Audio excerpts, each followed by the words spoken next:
رب العزت کا شکر ہے کہ اللہ رب العزت نے ہم سب کو ہر نعمت سے نواز رکھا ہے اور دنیا میں بے شمار نعمتیں ہم کو اللہ رب العزت نے عطا کی ہیں اور ہر نعمت ہمارے ہی فائدے کے لیے پیدا کی گئی۔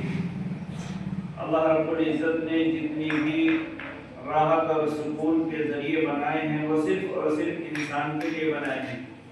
یہاں تک کہ جانور کو بھی پیدا کیا ہے وہ بھی انسان کے فائدے کے لیے پیدا کیا ہے، اور پھر انسان کی ذمہ داری دی گئی ہے کہ وہ اللہ کی عبادت اور اللہ کی حکم برداری کے لیے اللہ رب العزت نے اسے پیدا کیا ہے، اس کی ذمہ داری ہے کہ وہ اپنی ذمہ داری کو پورا کرنے کی کوشش کرے۔ اللہ رب العزت نے ہمیں بے شمار نعمتوں میں سے خصوصی نعمت اولاد جیسی نعمت عطا فرمائی ہے۔ اس اولاد کا ہم پر کیا حق ہے، کیا ذمہ داری ہے، ہماری کیا ذمہ داری ہے، ان پر اللہ رب العزت نے وہ ضابطہ اور وہ اصول بھی بیان فرما دیا۔ لیکن اس سے پہلے کہ اگر ہم کسی نعمت کی قدردانی کرتے ہیں، اگر کسی نعمت کی ہم شکر گزاری کرتے ہیں، اللہ رب العزت اس نعمت کو پائیدار بھی رکھتا ہے اور اس کو باقی رکھتا ہے، اور اگر کسی نعمت کی ناشکری کرتے ہیں یا اس میں کوتاہی کرتے ہیں، اس کی حق تلفی کرتے ہیں، تو پھر وہ نعمت اللہ رب العزت چھین لیتا ہے۔ اب ذرا سوچو کہ اللہ رب العزت نے یہ نعمت ہمیں دی ہے، جو اولاد کی شکل میں ہمیں ملی ہوئی ہے، ہمیں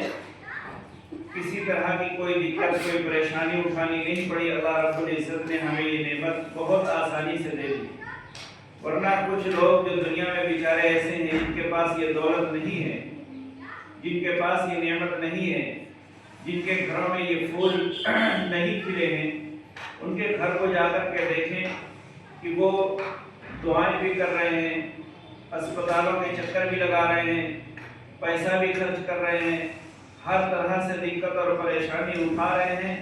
لیکن اللہ کی جانب سے فیصلہ نہیں ہے تو ان کے گھر سونے پڑے ہیں، اولاد کی نعمت سے ان کے گھر غیر آباد ہیں۔ لہذا پہلی بات تو یہ ہے کہ ہم اپنی اولاد کو جتنا ہو سکے ان کے بارے میں شکر ادا کریں اور اللہ سے ڈرتے رہا کریں۔ دوسری چیز یہ ہے کہ اللہ رب العزت نے ہمیں یہ نعمت دے کر کے آزاد نہیں چھوڑا ہے، بلکہ ہماری ذمہ داری ہے کہ ہم ان کو جس طرح اللہ رب العزت نے ہمیں راہ حق عطا فرمائی ہے، اسلام جیسا مذہب عطا فرمایا ہے اور ایمان ہمیں عطا فرمایا ہے اور مسلک بھی حق اور سچ اور اچھا عطا فرمایا ہے،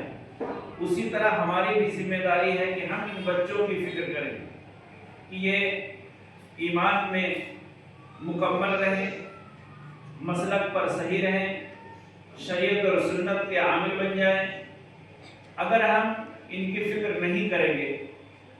اگر ہم یہ کوشش نہیں کریں گے، اصل ذمہ داری والدین کی ہی ہے، یہ معلم کی ذمہ داری یا قاری صاحب کی ذمہ داری، مفتی صاحب کی ذمہ داری نہیں ہے، یہ ان کا احسان ہے کہ وہ آپ کے بچوں کو دینی تربیت اور دینی تعلیم اور دینی ماحول میں ڈھالنے کی کوشش کر رہے ہیں۔ ہم اپنی ذمہ داری مدرس پر ڈال کر، معلم پر ڈال کر، قاری صاحب پر ڈال کر کے اپنی ذمہ داری سے برات ظاہر نہ کریں، یا ہم اپنی ذمہ داری جو تھی بچوں کی وہ معلم پر ڈال کر کے اس ذمہ داری سے یہ نہ سمجھے کہ برطرف ہو گئے، بلکہ ہماری ماں اور بہنوں کی ذمہ داری زیادہ بنتی ہے کہ وہ گھر میں رہتی ہیں، وہ بچوں کے قریب رہتی ہیں، وہ بچوں کے ساتھ رہتی ہے، ان کی ذمہ داری ہے کہ وہ بچوں کا زیادہ سے زیادہ خیال رکھیں۔ کتنی افسوس کی چیز ہے کہ اگر ہمارے گھر کوئی پروگرام ہوتا ہے، رشتہ داری میں کوئی پروگرام ہوتا ہے، تو ہم بچوں کو کپڑے سے لے کر کے ان کے ہر شوق و سنگھار کا انتظام کرتے ہیں، بچیوں کی ہر چیز کا اہتمام کرتے ہیں، بچوں کی ہر چیز کا اہتمام کرتے ہیں، جبکہ ایک وہ دنیا کا پروگرام ہے، اس پروگرام میں نہ کوئی نفع ہے نہ کوئی نقصان ہے۔ ہمارے اعزاء کرام میں کوئی پروگرام ہوا تو ہم اپنے بچوں کو کیسے اہتمام کرتے ہیں، اور ذرا سے رشتہ داری کا صرف اس کے ساتھ رشتہ جڑا ہوا ہے، لیکن میری ماں اور بہنوں، یہ رشتہ آپ کا اور بچوں کا ایسا مضبوط رشتہ ہے کہ جس میں اہم حقوق جڑا ہے، اللہ کی طرف سے جڑا ہوا ہے، اور وہ ان کی صحیح تعلیم اور تربیت کی جائے تو اس حق کا، اس رابطے کا، اس ضابطے کا، اس جوڑ کا ہمیں بالکل خیال نہیں ہے۔ کتنے افسوس کی چیز ہے کہ آج بچوں کو 6 مہینے کی محنت کا نتیجہ سامنے آنا تھا، تو ہماری ماں بہنوں کو چاہیے تھا کہ شوق کے ساتھ اپنے بچوں کو اور اپنے آپ، اور ہو سکتا تو اپنے گھر کی مستورات کو بھی لے کر کے آتی، تاکہ ان کو بھی یہ پتا چلتا کہ آج قرآن پر 6 مہینے محنت کی گئی، سنت پر 6 مہینے محنت کی گئی، اسی طرح دینیات کے تمام شعبوں پر 6 مہینے محنت کی گئی،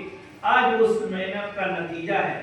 ہمارے بچوں نے کیا پڑھا ہے، ہمارے بچے کس حالت میں ہیں، ہمارے بچے کس درجے میں ہیں، ہمارے بچے کس کنڈیشن میں ہیں، اس محنت کا جائزہ آج معلوم ہوتا۔ آپ کی محنت کا بھی جائزہ سمجھ لیجئے کہ کھل کر کے باہر آئے کہ آپ کو اتنی فکر نہیں ہے کہ ہمارا بچہ آج رزلٹ کارڈ کے لیے ہمیں بلا کر کے گیا ہے تو ہمیں جانا چاہیے نہیں جانا چاہیے۔ میری ماں اور بہنوں، ہم اگر اپنی ہر ذمہ داری سے ایک طرف ہوتے رہیں گے، الگ ہوتے رہیں گے اور ذمہ داری سمجھ کر کے اور اس کے باوجود ذمہ داری کو نہیں نبھائیں گے، مولڈنگ پر ڈالتے رہیں گے، تو ایک دن آئے گا ایسا کہ آپ افسوس کریں گے۔ بھائی آپ کا بچہ ہے، آپ کی ذمہ داری ہے کہ اس کو جہنم کی آگ سے بچانا ہے۔ آپ کا بچہ ہے، آپ کی ذمہ داری ہے کہ اس کو نقصان سے بچانا ہے۔ آپ کا بچہ ہے، آپ کو دیکھنا ہے کہ وہ نقصان کی طرف جا رہا ہے یا فائدے کی طرف جا رہا ہے۔ معلم اپنی ذمہ داری نبھا رہا ہے، لیکن آپ کو اپنی ذمہ داری نبھانی چاہیے۔ کتنے افسوس کی چیز ہے کہ آج ایک بچے کی والدہ کو اتنی فرصت نہیں کہ وہ سامنے آ کر کے اور بچے کی حوصلہ افزائی کرے، اتنی فرصت نہیں کہ بچے کے وہ آج خوشی میں شامل ہو جائے۔ میری ماں اور بہنوں، یہ وقت بہت مختصر ہوتا ہے، لیکن اس پہ اس کا اثر بہت پڑتا ہے۔ اگر آپ شروع ہی سے اپنے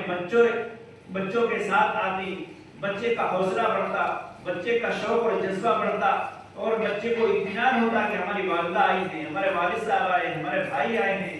ہماری بہن آئی ہیں۔ اگر ہم اسی طرح کی کوتاہی اور کاہلی کرتے رہے تو یاد رکھیے کہ میری ماں اور بہنوں، پھر ہم نقصان میں جائیں گے۔ ہمارا بچہ جب دیندار نہیں ہوگا تو پھر اس کی زندگی بے دینی کے ساتھ گزرے گی، جس کا نقصان ماں باپ کو پڑتا ہے، خصوصاً ماں کو پڑتا ہے۔ باپ تو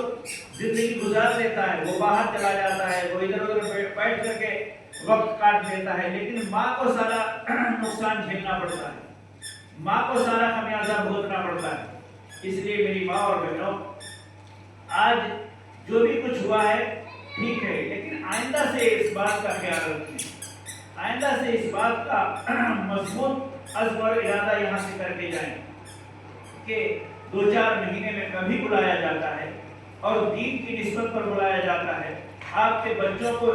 جنت کے راستے پر لگانے کے لیے اس کی فکر میں آپ کو بلایا جاتا ہے، آپ کے بچے کو آخرت بنانے کے لیے، آپ کے بچے کو جہنم کے راستے سے بچانے کے لیے، جنت کے راستے پر ڈالنے کے لیے بلایا جاتا ہے، اس کی فکر میں آپ کو بلایا جاتا ہے۔ اگر آپ ایسے ماحول میں بھی نہیں آئیں گے، آپ ایسے ماحول کو بھی چھوڑ کر کے جائیں گے، تو یاد رکھیے پھر ان بچوں کا جو بھی زندگی میں فیصلہ ہوگا اس کی ذمہ دار آپ ہوگی۔ لہذا آپ سبھی سے درخواست ہے کہ بچوں کے تعلق سے جب بھی آپ کو بلایا جائے، بچوں کے تعلق سے جب بھی آپ کو معلم کی طرف سے اعلان کیا جائے اور بلایا جائے تو آپ کی حاضری لازم اور ضروری ہے۔ تو اتفاق کبھی ایسا ہوتا ہے کہ کوئی کسی کی زیادہ ہی طبیعت خراب ہے یا زیادہ ہی کوئی ایمرجنسی کام پڑ گیا، لیکن پھر بھی اس کا بدل ہونا چاہیے۔ مثال کے طور پر اگر کسی بہن کی طبیعت خراب ہے تو وہ اپنی کسی دوسری بہن کو گھر سے بھیج دے، اپنے کسی مرد کا انتخاب کر کے اس کو بھیج دے، لیکن بچوں کے بلانے پر، معلم کے بلانے پر گھر سے کسی نہ کسی فرد کو ضرور آنا چاہیے۔ یہ تو گویا کہ نہ آنا اور بے توجہی برتنا یہ کاہلی اور سستی کی علامت ہے، اپنے بچوں کے بارے میں بے فکری کی بات ہے۔ اپنے بچوں کے بارے میں غفلت کی زندگی گزارنے کی بات ہے. لہذا ہماری ماں اور بہنوں سے درخواست ہے کہ اپنے بچوں کو اچھا